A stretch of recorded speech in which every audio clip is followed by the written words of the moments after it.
Welcome to Dadogram 4. Lately we've been discussing mission, but today we're going to take a break from that and we're going to discuss some stuff in the workplace. Of course, it doesn't just apply to the workplace, but in school, with your family, virtually anywhere where you're having to interact with others. Today we're going to talk about the word assume. If the word assume is something that you use day in and day out, I'm going to tell you a story that will hopefully teach you why you should never use that word again.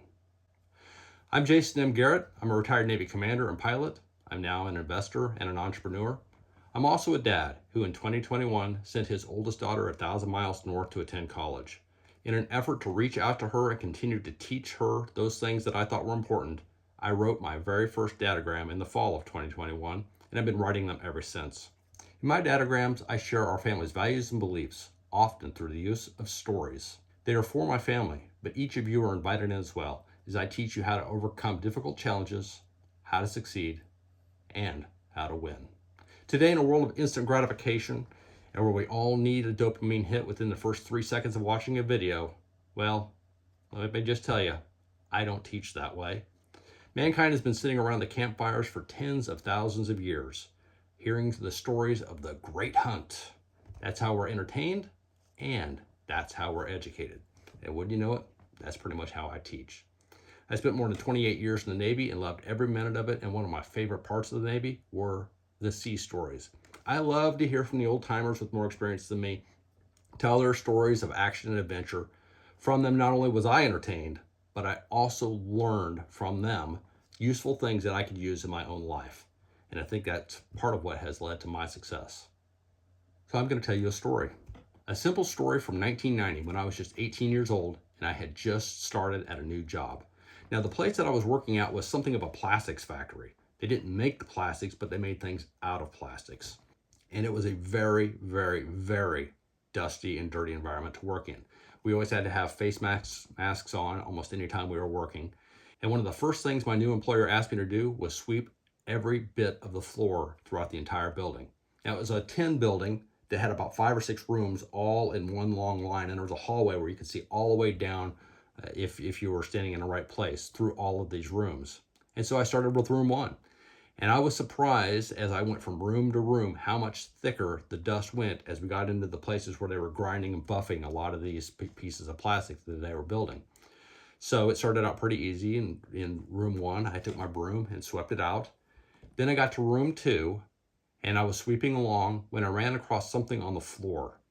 Now, this thing on the floor was about this tall, so about a foot tall, had a lot of waves and dips in it. It was about 2 feet wide and about 5 feet long.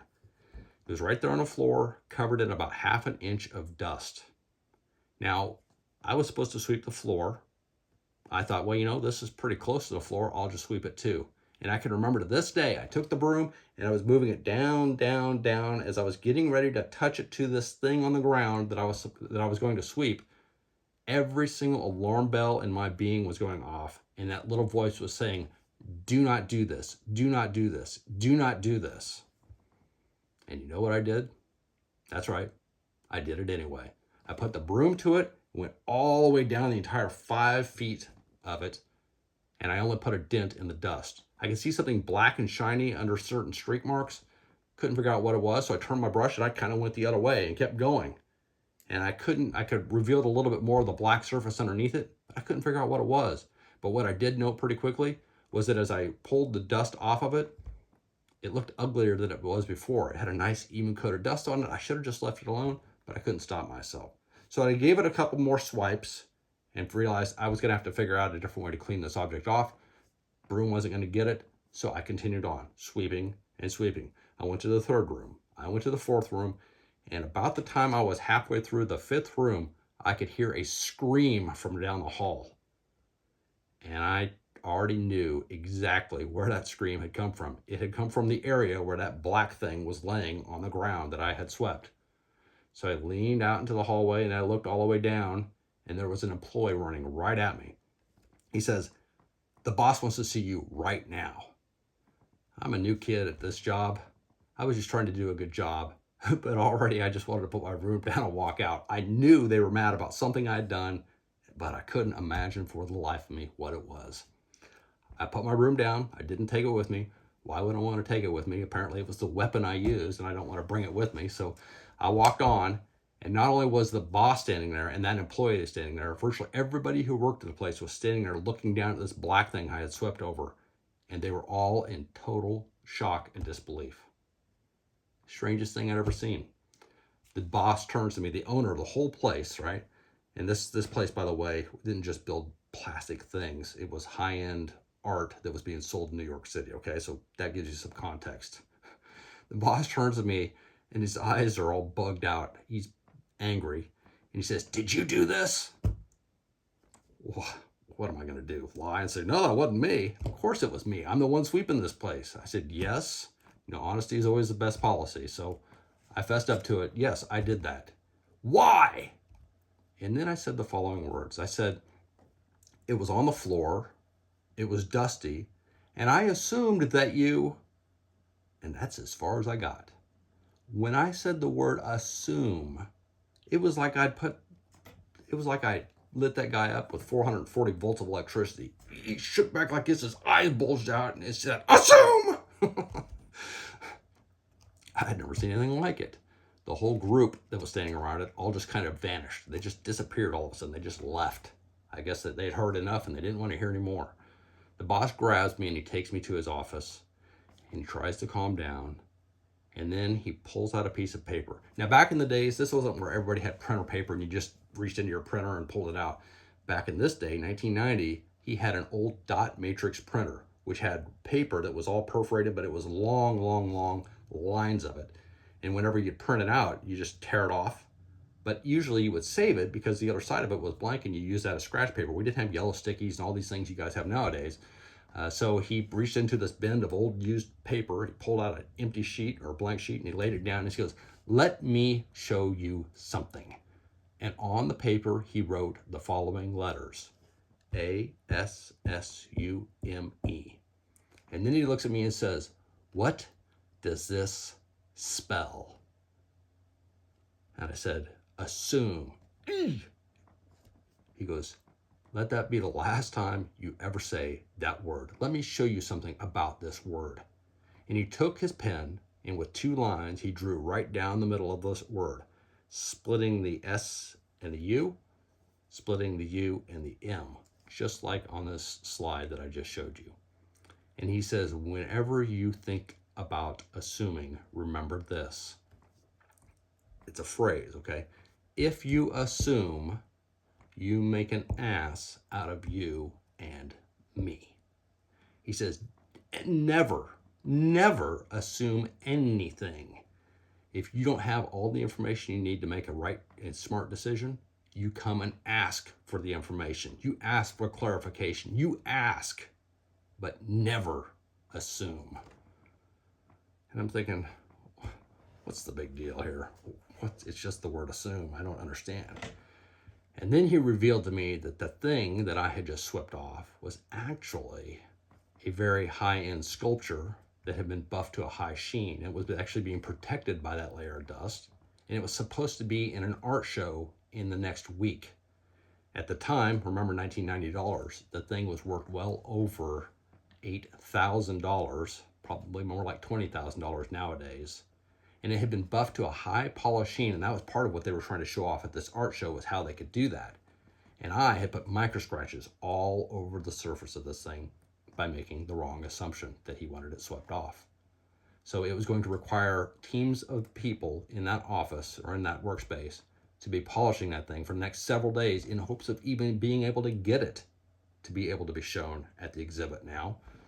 And there was a good chance that they couldn't get that done. He was justifiably angry at me. I made an assumption. It was a bad one. And that's where I learned. Never, never, never, never use the word assume. If you are tempted to use it, or if you've ever used it in the past, start thinking about getting more information so you don't have to make an assumption. You can make a right and smart decision. Okay, so what's the gist of this? There are actually 2 lessons in this one little story that I want to make sure that each and every one of you have, that you remember forever. First, remember when I told you I had that broom in my hand and I was lowering it and all the alarm bells in my mind were going off and my little voice was saying, Do not do this. Remember that? I want to encourage you to fully develop that instinct. Listen to that little voice. Do exactly what it says. You may not know what that little voice is, but I do. That's thousands upon thousands of generations of your ancestor and their finely honed instinct helping them survive long enough to reproduce the next generation. All right. That's an encoded genetic part of us that allows us to survive. Now, it might not be as important in this day and age as it was back in those, but it is still going to be able to keep you out of trouble more often than get you into it. So develop that instinct. Learn to listen to it. And the hardest thing you will ever do in your life, believe me, I know, is to obey what it says. But if you can do that, you're going to be way, way ahead of the game. The other lesson, of course, is never, ever, ever assume. Get that word out of your vocabulary. Teach others what it means, that it makes an ass out of you and me. Or in this case, technically, it would make an ass out of you and your employer or boss or parent or whatever, okay? Don't assume it's a bad thing to do. And one other funny kind of side note or story with that is, remember, I majored in astronomy, a Bachelor of Science in Astronomy. What a fun degree. I truly did enjoy it. But we had an awesome professor who was teaching us astrophysics. And every time he would come in, the first words out of his mouth were, if we assume, and then he would go on for about 5 minutes on the assumption, he'd say then, and then the rest of the class would be all about what would happen if we made that assumption about how stars burn or whatever. The interesting thing is after I got my degree, they pretty much pulled me and a couple other of those of us who were majoring in that, and there were only about 3 or 4 at the school, and they said, hey, based on the new theories of dark matter and the changed expansion of the cosmos and stuff, a lot of the fundamental theories that we have taught you are probably going to have to be rethought, and they might not be anywhere like, not quite what we thought they were. So yeah, a lot of what you learned probably isn't relevant or useful or truthful anymore. So you're gonna have to relearn everything all over. Well, that was great. I was gonna go be a Navy pilot, so it didn't bother me too bad. Keep in mind though, the physics, the math, all that kind of stuff, the fundamentals that we had to learn, that was all so relevant. But a lot of the theories we were studying were assumptions that turned out to be wrong.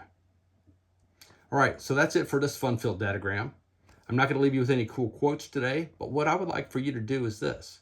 If you have any cool stories about an assumption you made and a disastrous result, I would love to hear your story. Again, I still love to learn through stories myself. So please reach out to me in an email. I would love to see it. And until next time, don't forget to subscribe to this channel. And as always, give me a thumbs up. Thank you.